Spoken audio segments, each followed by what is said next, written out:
Welcome back to another match preview as Nottingham Forest will host Tottenham at the City Ground this Friday evening.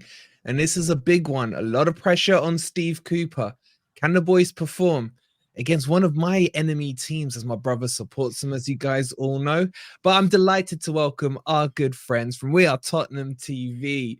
Boys, how are you doing? It's been a couple of months since we last spoke. You guys keeping well?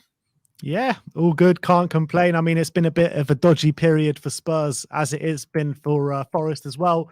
But I think the last game has got us back on track, and I think we're coming into this with a lot of confidence, to be honest. And don't worry, we're looking after your boy Brennan for you. We're keeping him nice and sweet, so it's all good.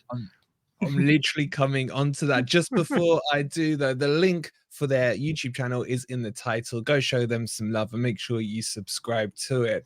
So let's start with that topic, because I remember I came on in the transfer window with you guys, told you about Brennan, his pros, his cons, etc. He started to break into the team now. How have the Spurs fans taken to him, and what do you think of his performances so far, boys? Yeah, I think the Spurs fans, I think he's a really exciting player. I think we're really liking what we're seeing at the moment.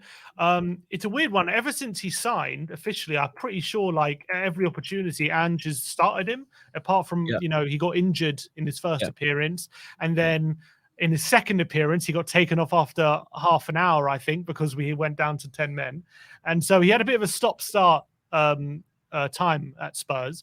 But I think from his time on the pitch, he's actually been making quite an impact. He's actually been getting very involved in a lot of our attacks. What's been interesting is majority of starts so far have been off the left-hand side, which I don't think he's looked as comfortable. But most recently, he's now ventured back to the right, and he's looked so much better there. He's so much more accomplished, taking on his man. When he gets into those positions to either make a cutback or get a shot, he looks a lot more comfortable on that side. And what's really been exciting has been, especially when he's been on the right, is his ability to take on his fullback and beat them with regularity. And I think Luca Digne and Livramento both had a lot of struggle dealing with him on that right-hand side. And most recently against Newcastle, I think he put in probably his best performance in a Spurs shirt so far on Sunday, where he really gave Livramento non-stop problems and was really unlucky not to get on the score sheet. He hit the post twice on that day. And he's been, and I think as well, he's really suited to how Ange likes to play his wingers as well. Really likes to get really wide, hug the touchline. And he's like a traditional right winger. He's a bit of a throwback, to be honest, when he plays on that side. So I think he's been very encouraging. I think we're liking what we're seeing. It's been quite interesting watching a lot of the Spurs games this season, because I think you've looked very much better than you did under Conte. That's a given. I still think Ange is trying to figure out the balance in his front four, because as you said, Brennan's been on the left. I think in the last match, Kulusevski went into the 10. I know obviously Maddison is out. Son's played up front. He got moved onto the left. Is there still, in your guys' opinion, Ange trying to feel what the right balance is? I know he's probably got those players, but does he know which way round they should be at the moment?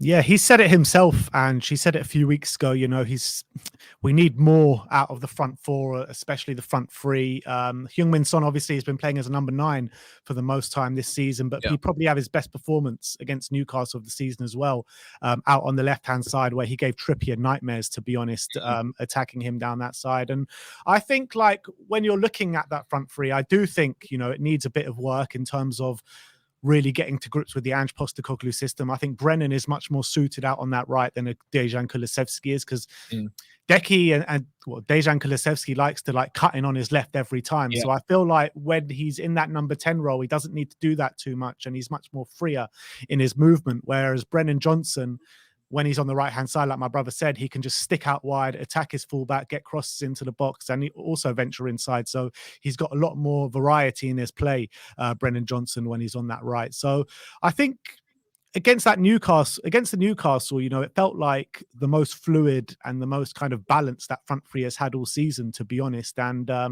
that's probably a bad sign for Nottingham Forest, seeing as we've got that fluidity just before we come to the City Ground.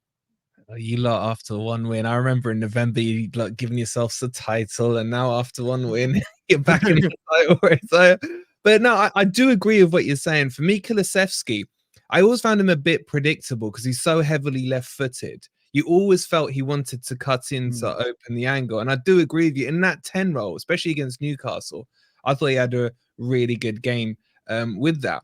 I think the main problems I see at Spurs at the moment is your lack of depth, and especially in the centre-back position. I think Van de Ven was amazing for you guys and allowed Ange to play that high line he wants because of the pace he's got to be able to drop in and be a bit riskier.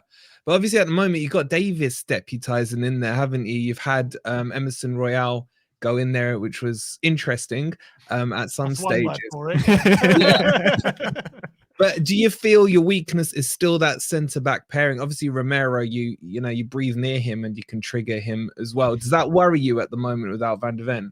Yeah, definitely. That's probably the one position where there's the biggest drop-off between the first team and the depth. To be fair, I think although we've had a bit of an injury crisis of late, and we've got a lot, I think we've got about 8 first-team players out injured at the moment. So it's really tough at the moment. But I think in midfield, our depth has been able to stand up pretty well. I think in our attack, at some points we've been struggling, but defense has been our biggest problem for sure. And I think that's where teams are capitalizing at the moment. Although what I would say is, since Romero's come back, I think Davis has looked pretty good. I think he's actually had a really good performance last few games, and he's actually stepped in for Van de Ven better than a lot of people expected. And our defense has looked its last couple of games a lot tighter, albeit against West Ham we made some really bad individual errors. But when it comes to just how everyone defended as a team in terms of how many chances we've been conceding, last couple of games has been a lot better. So I think that hopefully with Romero back there, those fears are easing. But definitely that's the biggest element. You look at our team and you think our backline can definitely be got out a bit right now. But I think Davis is performing okay. Yeah, there's a lot to praise about Spurs, and I hate doing it.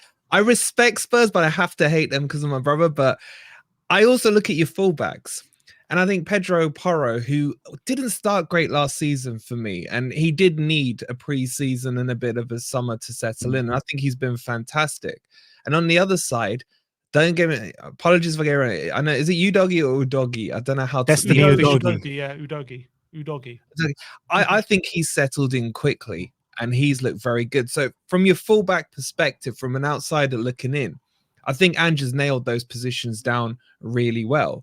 And they kind of help that advancement, don't they, of the attack. Is that the general consensus from the Spurs point of view? Have you been happy with the fullbacks and how they've been performing?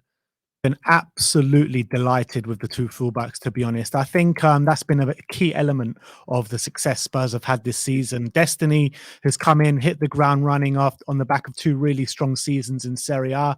I think in 1 or if not 2 of those seasons, he got left back of the year out in Serie A. So he's an established player, even though he's so young.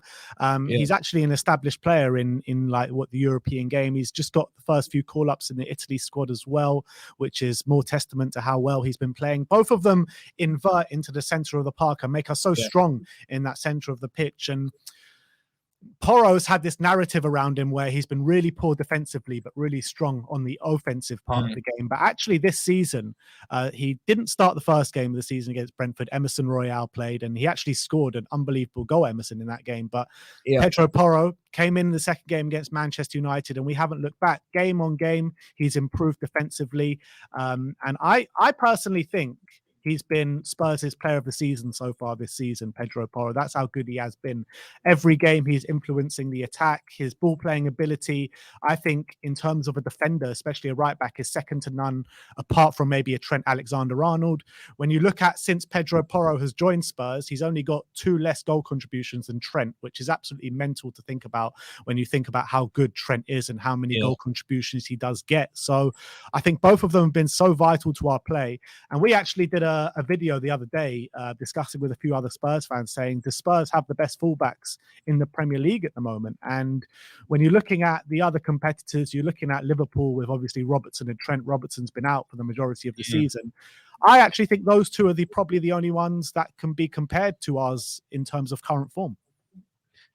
Yeah, I think they still need a few more weeks and months in to establish that. But on current form, it's hard to argue with how good they've been.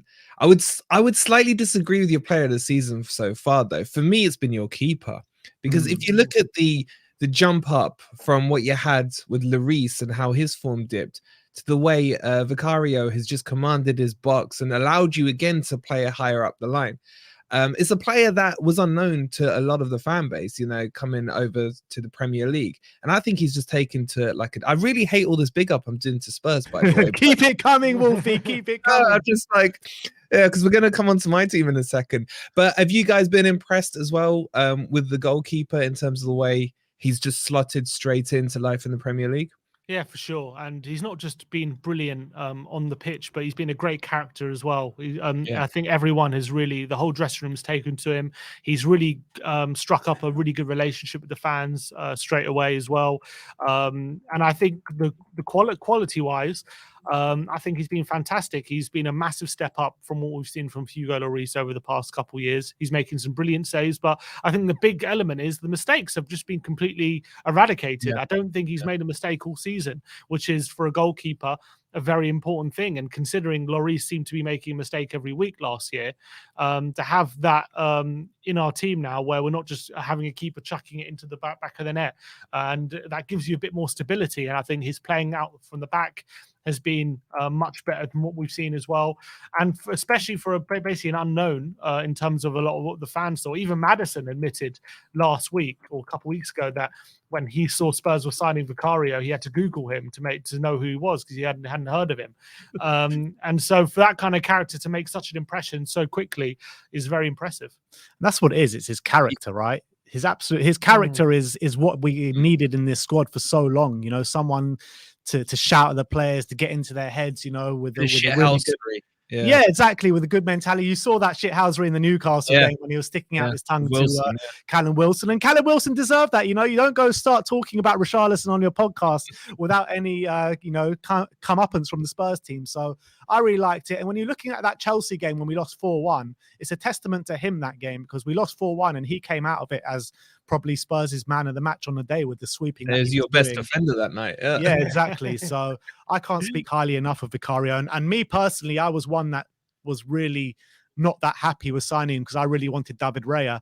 And I can hold my hands up now and say how wrong I was. Yeah, exactly. Look how he's been doing at Arsenal. Okay, let's move on to Forest. I always love this part because I love getting the external view of other fan bases on how they see our team because there's no red goggles on, etc.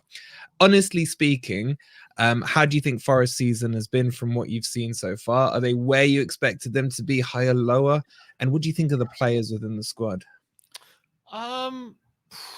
Probably a bit lower considering how well you ended last season, and you stuck by Steve Cooper last season when it looked like for a lot of people that he was going to go last season, and you gave him the vote of confidence, and it turned out to be the right decision. You had a really good end to the season. It seemed that he found the right formula.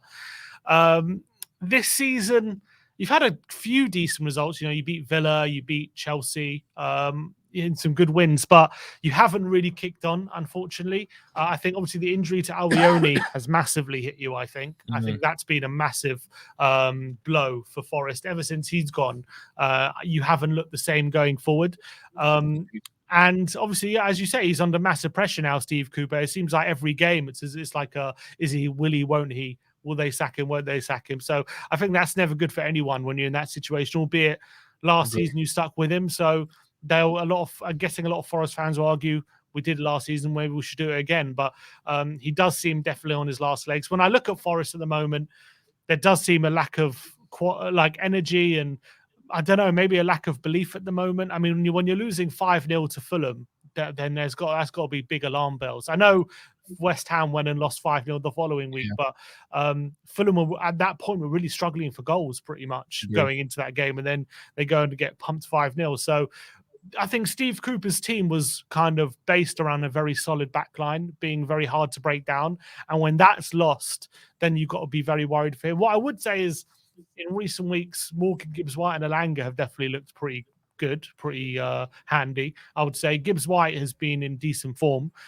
So when he's in that kind of form, he always gives you a chance. But I just think once that solidity goes, what's left? And that's why I worry for Steve Cooper. So, I mean, I'm looking at the relegation battle at the moment, and if I mean, you got the bottom three, but if anyone looks like he is going to get dragged into it at the moment, it does look like it's going to be Forest. So that is a worrying sign.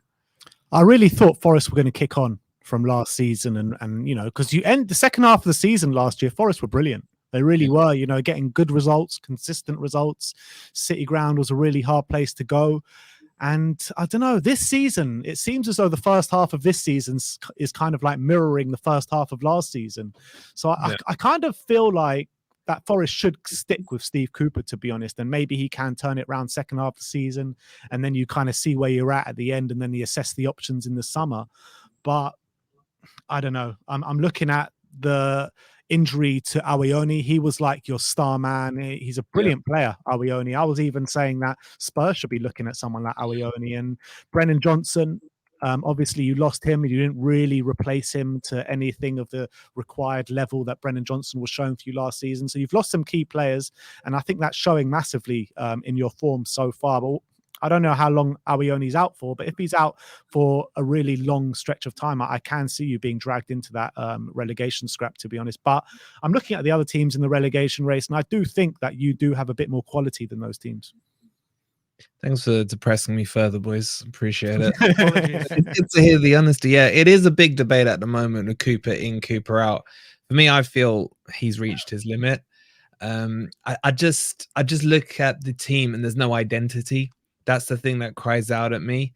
And then he tried earlier on in the season to start playing some progressive football. That's backfired on him. And we played Wolves last week. We went into his comfort blanket, which is the low block, 5 at the back formation, hard to beat.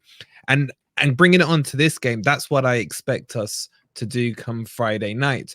And I know you've struggled in a few games against the low block. I mean, West Ham's probably a similar setup to Forest, maybe not to the extreme that we will low block on Friday. But is that something that does worry you when you come against a team that's going to low block, be compact down the middle, and really force you into breaking the play down? Does that worry you at all? Give me some hope here, boys. Look, it worries me a little bit, but I'm sure Brennan Johnson will give Ange Postecoglou a few bits of advice and a few words of wisdom how to beat this Nottingham Forest side. But look, I'm very confident coming into this game, no matter how you set up. I think we have struggled in a low block in terms of having Heung-min Son as the number 9 and no real focal point in the box. But when you're looking at that West Ham game, they were very lucky to get any sort of points at the Tottenham Hotspur Stadium that day. It was 2 moments of madness, pretty much. Those deflections on the second goal is like a pinball machine on that. I know. But it was just like just 2 moments of madness, pretty much, that saw West Ham get those 2 goals. We couldn't get any goals after that. But I thought we should have scored at least 2 or 3 in that first half, where, you know, our crossing wasn't on point. Brennan Johnson was a bit poor in the first half in that game. But look, I think with Richarlison as the number 9, giving us a bit of a presence in the box, I think it will give us a bit of a different aspect to what we had in that West Ham game. And having Brennan tucked out on the right, Sonny tucked out on the left, and having Kulusevski in the middle to make the magic happen, I'm pretty comfortable and confident that we can break you down. See, that's where I disagree with you on Brennan Johnson, because I personally feel he works better with space to run into. He still needs development on being able to dribble past a player.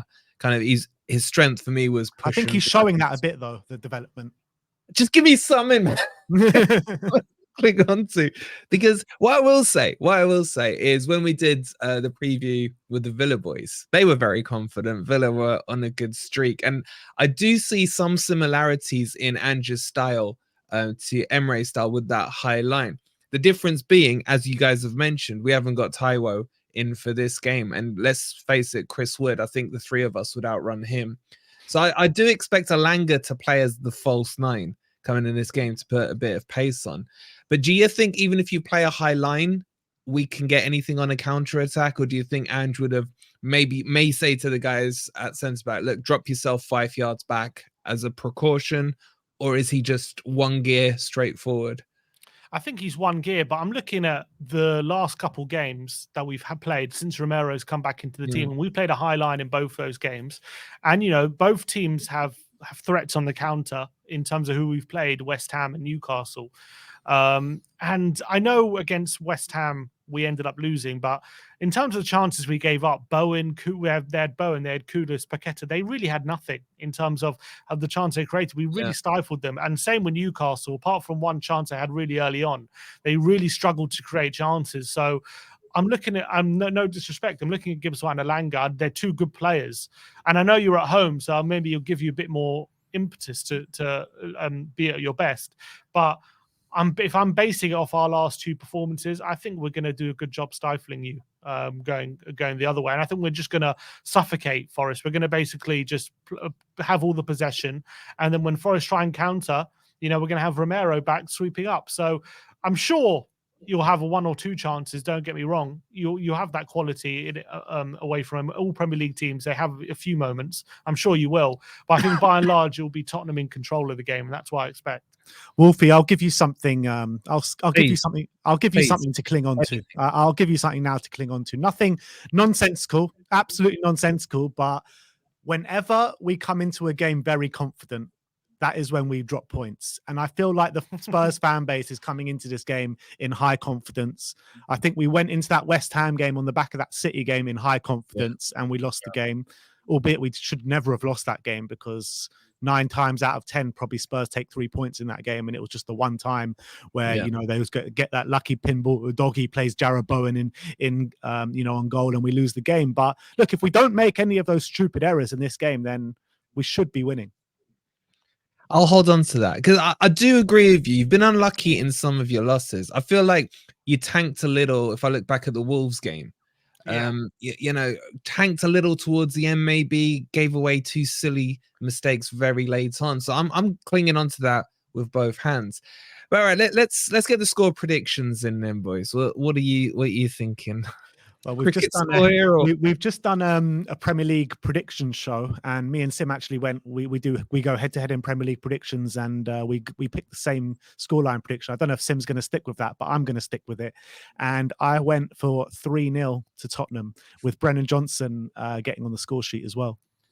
Yeah, so I'm sticking with 3-0, unfortunately, but I don't know if it is a 3-0, if it is a bit of a drubbing, is that the end for Cooper, do you think? Or is it that stage?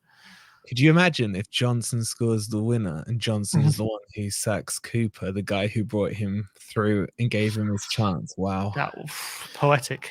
But I'm looking at your fixtures now. I mean, Tottenham at home, Bournemouth at home, and Newcastle away. Next 3 games. I mean, and Manchester United as well. Manchester United, you'll probably win. That's the thing. That's the only hope I've got right now. It doesn't. And then after that, Brentford away and Arsenal at home. I mean, it doesn't. Stop looking. Oh my God, Bournemouth away and Newcastle at home as well. On that sour note, guys, I tried to make this positive, but let's hopefully the boys. What's your score prediction? My score prediction. I can't ever predict Spurs to beat Forest for personal reasons. And when I look at the head-to-head, I remember all the games, back in the day in the Premier League, we have a better head-to-head record than Spurs in the Premier League era, if you like. I think we've played 12 times. We beat you 6, something like that, 5, and you won 3 or 4. So that's all searching back into the 90s for those victories. Mate, you were favourites in some of those and you lost, So I'm going to go 1-1. I'm not saying it with any confidence or conviction. If it wasn't the connection I've got, I'd probably have to say Spurs win it. But Forest do a Forest. When you think they're going to win, they lose. And when you think they're going to get stuffed, just like Villa, we beat them. So there's my positive that I will end on, boys. Ben, Sim, it's been an absolute pleasure. As always, chat, please make sure you've gone and subscribed to the channel. We are Tottenham TV. The link is in the description. Any closing words that you guys want to finish with? Or you've already, depressed us enough today? I'll just say thank you guys for Brendan Johnson, because I'm really enjoying him at the moment. And I think he's really getting to grips with life at Spurs finally. So thank you. On that night, guys, please hit the like button, subscribe. And we'll see you tonight for our live podcast on Grumpy Old Reds. Come on, you Reds.